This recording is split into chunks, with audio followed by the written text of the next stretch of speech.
Hi, you're watching Reddit Shikstore, and if you're looking for a story that doesn't start with butterflies in your stomach and a happy ending, you've come to the right place. My name is Andre. I am 52. I head the architectural bureau that my wife Marina and I founded 25 years ago. Sea and Wind, that's the romantic name she came up with when we were young, ambitious graduates. She is the soul, the creativity, the client work. I am the calculation, the structures, the execution. Everything crumbled on a Wednesday, after the presentation of an elite club project on the embankment. Marina stayed behind to discuss details with the client. Her new assistant was Alexei, a young urbanist with a fashionable beard and a talent for saying exactly what a client wants to hear. And, as it turned out, my wife.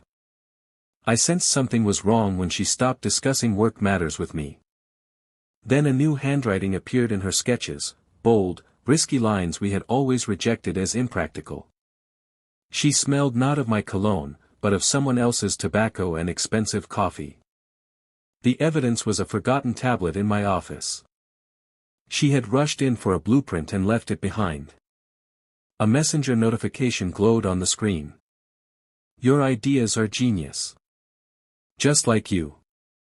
Waiting for tonight. A.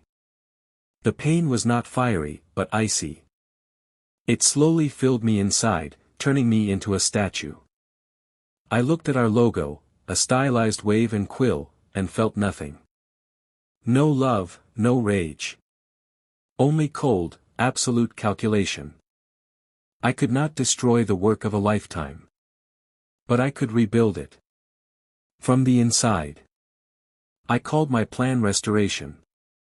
Stage 1. The foundation. I knew Alexei was a talented PR man, but a terrible strategist. And he was greedy. Through a trusted contact in the city administration, I learned Alexei was secretly negotiating to launch his own project, using our developments and, most likely, our clients. He was looking for an investor. I decided to find one for him. Through a shell company registered to an old acquaintance, I approached him. The investor expressed admiration for his ideas and promised major funding, but on one condition, a quick start. Alexei urgently needed money to leave us and start his own venture. Stage 2. The load-bearing walls. Marina, buoyed by the attention of her young lover and his genius ideas, began insisting on risky projects. Before, I would temper her impulses, finding a compromise between beauty and reality. Now, I started agreeing. Silently, nodding. Darling, that's bold, I would say, looking at her unrealistic estimate. Let's give it a try. You're right. I let them win in meetings, sidelining more cautious employees. The bureau began taking on commitments we couldn't fulfill on time or on budget. I merely carefully documented everything. Her signatures under unfeasible conditions, his reports of 100% confidence in success. Stage 3. The facade.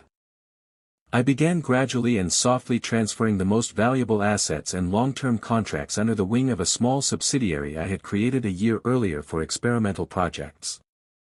I did this under the pretext of minimizing risks for the main brand. Marina, absorbed in her affair and new ambitions, didn't even delve into it.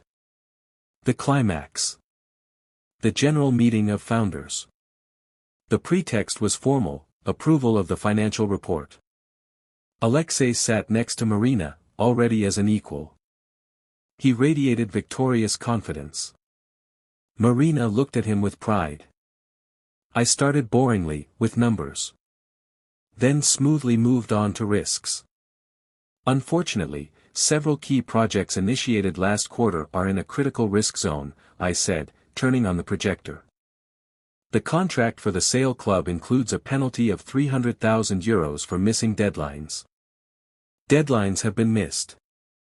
The skyscraper on Skya project failed state expert review due to non-compliance of our calculations with regulations. Correcting it will cost more than our entire fee.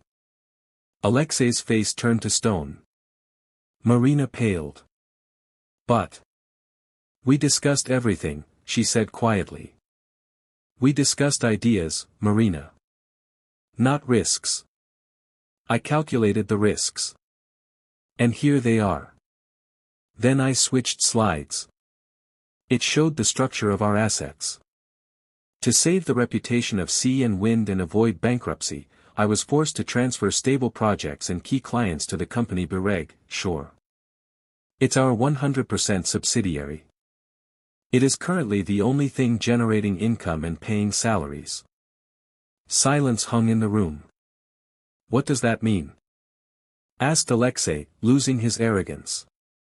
It means that Sea and Wind is now a beautiful but empty facade with millions in debts from these. I nodded at the slide with the failed projects, adventures. And Bireg is the operating company. And I am its sole owner. Marina looked at me, and understanding slowly dawned in her eyes. Not financial. Human. She understood that I knew. That I had known all this time. And that her new beginning with Alexei was merely a trap I had patiently been constructing for them, brick by brick. Aftermath. Alexei, deprived of the promised investor, my shell company, of course, withdrew from negotiations, and seeing the failure of his projects, fled, leaving Marina to deal with the consequences. Investors filed lawsuits. The Sea and Wind brand had to be buried under a pile of legal claims. I offered Marina a job at Bireg as a junior designer. No signing authority. She refused, hunched over, and left. We divorced. Sometimes I walk past that very building on the embankment for which we once made the first sketch, laughing and holding hands. Now, a faceless business center built from someone else's design stands there. I did not take revenge with shouting or scandal. I took revenge as an architect. I let her build her fragile, beautiful castle on the sand of her betrayal. And then I simply waited for the tide to come in.